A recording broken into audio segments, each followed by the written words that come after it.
আসসালামু আলাইকুম, welcome to টুকি টাকি চ্যানেলে সবাইকে স্বাগতম।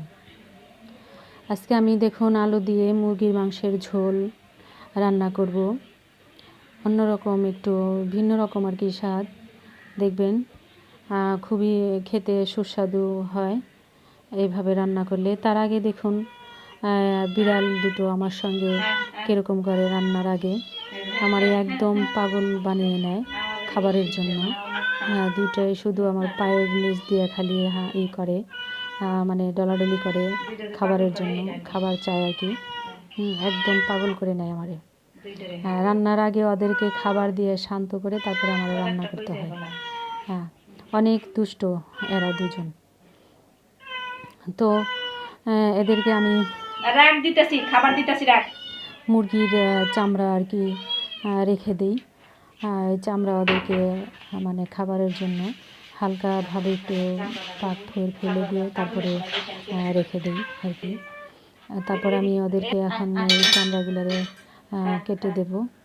হ্যাঁ, আমার দেখুন হাতেই পারে তো খামচি দেয়, আর তো আমি দুজনের দুইটা টুকরা আগে দিয়ে নিলাম।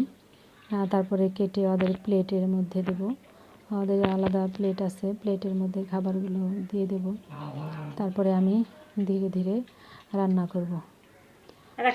যে পর্যন্ত ওদের খাবার না দেবো এ পর্যন্ত আমার ওরা জ্বালাতন করব। এই দেখুন ওদের প্লেটে খাবার দিয়ে দিলাম। তো ওরা এখন খাওয়া দাওয়া করে আর আমারে জ্বালাতন করব না। তারপরে ওরা দুজনে যার যার মতো খেলাধুলা করব।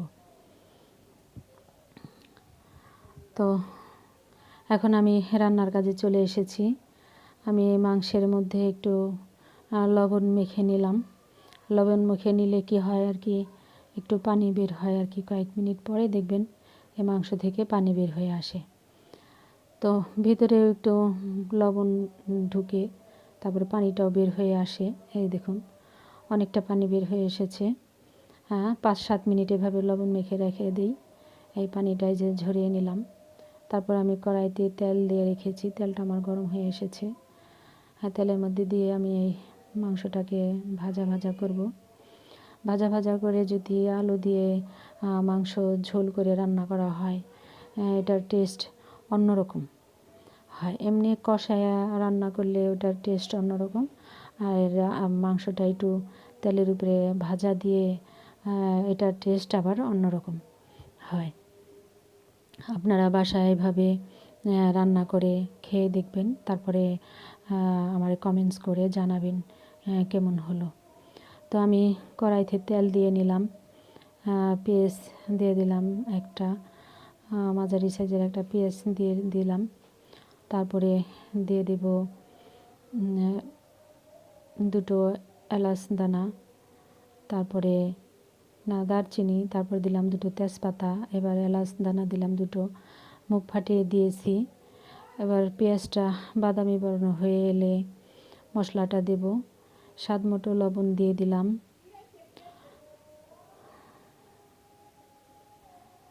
2-3টা কাঁচামরিচ মুখ ফেরে দিয়েছি। এবার দিয়ে দেব আদা রসুন বাটা। আদা রসুন বাটা দিয়ে একটু কষিয়ে নিলাম।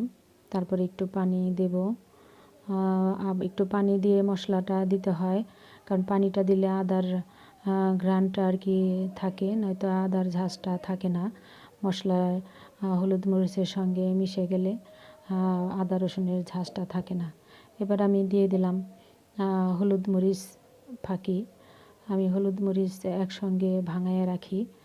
তো দিয়ে দিলাম একটু মেরিডিয়ান্ট আর মাংসের মশলা, অল্প পরিমাণে দিলাম। তারপরে এখন মশলাটাকে ভালো মতো কষিয়ে নিলাম।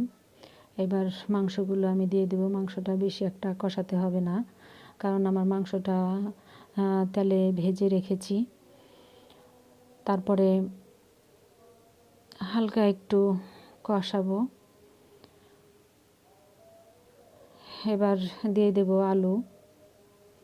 আলুটা দিয়ে দিলাম আলুটা দিয়ে একটু কষাবো। কষায়ে তারপর এটারে মানে একটু কষানি দিয়ে ঢেকে দেব। ঢেকে আসলাম 5-7 মিনিট পরে। এবার আমার আলুর ভিতরে, মাংসের ভিতরে পানি নাই, দেখুন পানিটা কষানো হয়ে গেছে, আমার পানিটা শুকায় গেছে। এবার আমি গরম পানি দিয়ে দিতে পারি। গরম পানি দিয়ে মানে মশলার সঙ্গে পানিটা একটু মিলিয়ে দেব, লাড়াচাড়া করে। তো এবার আমি ঢেকে দিয়ে দেব 15 থেকে 20 মিনিটের জন্য।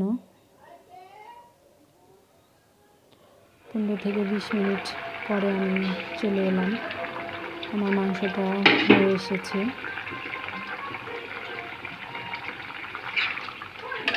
দেখুন, আমার ভিডিওটা যদি ভালো লাগে তাহলে একটা লাইক দেবেন, সাবস্ক্রাইব করবেন, কমেন্টস করবেন এবং বন্ধুদের সাথে শেয়ার করবেন। তো আমি এখন জিরের ফাঁকি দিয়ে দেব, ভাজা জিরার ফাঁকি।